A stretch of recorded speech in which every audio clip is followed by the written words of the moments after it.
আজকে দেখব কিভাবে একটা সাবডোমেন ক্রিয়েট করা যায়। তো আমরা আগেই বলে রাখি, সাবডোমেন হলো যে ডোমেনটা আপনাকে কিনতে হবে না, আপনার যে ডোমেন আছে প্রাইমারি ডোমেন, সেই ডোমেনের আন্ডারে সাবডোমেন ক্রিয়েট হবে। এই ডোমেনটা হলো আপনার যে মানে অনেকটা এরকম যে আপনি একটা বাসা ভাড়া নিলেন, সেই বাসার ভিতরে আরেকজনকে একটা রুম ভাড়া থাকতে দিলেন। তো তিনি ভাড়া থাকলেও তিনি আপনাকে ভাড়া পে করবে, কিন্তু তার অধিকার অনেকটাই খর্ব হয়ে যায়। সে কখনোই বাসার ভাড়াটিয়া যে ভাড়াটিয়া সেই হিসাবে সে অনেক কিছু ক্লেম করতে পারবে না বাড়িওয়ালার কাছে। তার সবসময় যে এটাকে বলে সাবলেট, মানে আপনার কাছে বলতে হবে, আপনি তখন সেটা বাড়িওয়ালাকে বলে বা মানে বাড়িওয়ালার ভিতরে বাড়িওয়ালা থেকে নিলেন ভাড়া, আপনি দিলেন আরেকজনে, তার মানে মধ্যে আপনি একটা মধ্যস্বত্বভোগী এবং আপনি অনেকটা অধিকার এখানে খাটাতে পারবেন। তো আসলে ডোমেন সাবডোমেন এরকম একটা ডোমেন, যে ডোমেনটা আপনি সার্ভারে সব কিছুই করতে পারবেন, কিন্তু এই ডোমেনটা মূলত আরেকটা ডোমেনের আন্ডারে। পূর্ণাঙ্গ ডোমেনের মতো এটি কখনোই আপনি ব্যবহার করতে পারবেন না। আচ্ছা, তা আপনার ওই আরেকটা বিষয় হলো, ওই মেন ডোমেন যতদিন থাকবে, যে কোনো কারণে আপনি মেন ডোমেন বাদ দেন, তাহলে আপনার সাবডোমেনটাও বাতিল হয়ে যাবে। ডোমেন পৃথিবীতে একটা ডোমেন ব্যবহার করবে যেই নামে, সেই ডোমেনটা অন্য কেউ আর কিনতে পারবে না, কিন্তু সাবডোমেনের ক্ষেত্রে এই বাধ্যবাধকতা নেই। তো আমি চলে গেলাম আমার এই ড্যাশবোর্ডে। আমি যে হোস্টিং প্রোভাইডার কাছ থেকে হোস্টিং কিনেছি, একজন হোস্ট, তাদের ড্যাশবোর্ডে গিয়ে আমি মাই সার্ভিসে ক্লিক করলাম। তো আমি এখান থেকে চলে যাব cPanel লগ ইন করবো।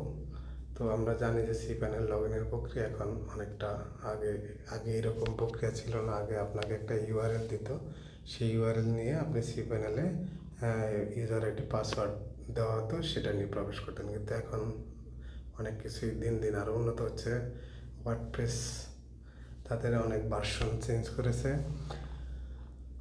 তো আমি এখানে যদি সফটওয়্যারগুলো এখানে আমি তো সাবডোমেন ক্রিয়েট করব, সেক্ষেত্রে আমি যদি স্ক্রিনটা একটু বড় করে নিই, তো আমি যদি দেখি, তাহলে ডোমেনের আন্ডারে আমি এখানে ডোমেন্স।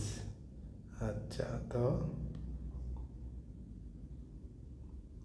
আমি একটু দেখে নিই, অনেক দিন পরে cPanel ইউজ করছি, সেক্ষেত্রে সব পুরো প্রক্রিয়াটা একটু দেখে নিই। তো আমি এখানে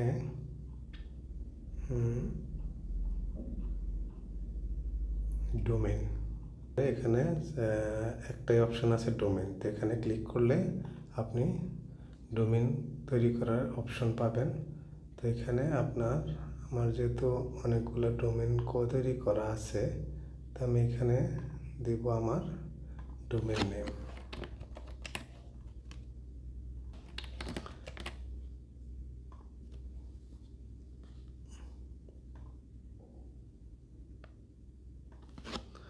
তো আমি আমার ডোমেনের নাম দিলাম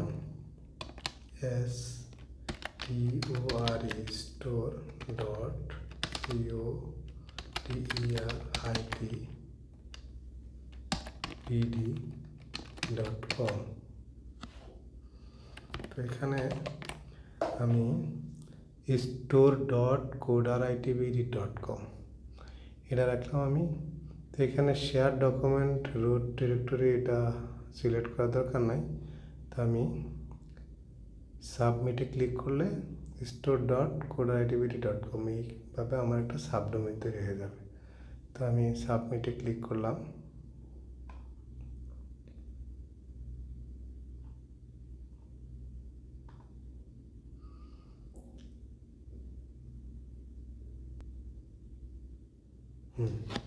এইভাবে দেখুন আমার সাকসেস মেসেজ চলে এসেছে, তার মানে আমার একটা সাবডোমেন তৈরি হয়ে গেছে। তো আমি যদি এখন আমার এই ডোমেনটা তৈরি হয়েছে কিনা এটা যদি আমি চেক করি, তাহলে আমাকে cPanel হোমে চলে যেতে হবে। সেখান থেকে আমি যদি সফটওয়্যার ক্লাসে যাই, সফটওয়্যার ক্লাসে গেলে এখানে আমি ইনস্টলে ক্লিক করলে দেখুন আমার এখানে যে ডোমেনগুলো আছে, এই যে store.codeitbd.com। এখন এই ডোমেন, এটা এর আন্ডারে আমি এখন সব কিছুই করতে পারবো।